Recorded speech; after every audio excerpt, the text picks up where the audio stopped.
It wasn't till late last Wednesday that I realized it was the anniversary of 9/11. I had thought its shadow would never fade, but anyone under 18 today has no real memories of it.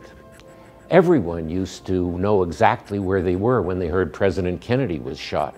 Now President Obama can't recall because he was 2. Events fade.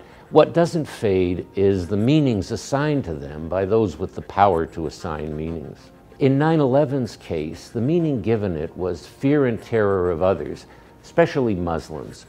That needn't have been. 9/11 could have been a chance to empathize with others elsewhere, like Muslims, who've also been bombed and killed for obscene reasons. But that didn't happen. That interpretation still rules, even during this election. The sight of a child's body washed ashore should have evoked sheer compassion and the need to open our borders to victims like him, and for many it did. But it also evoked that 9/11 fear, or was used to evoke it, about them sneaking in again to attack us.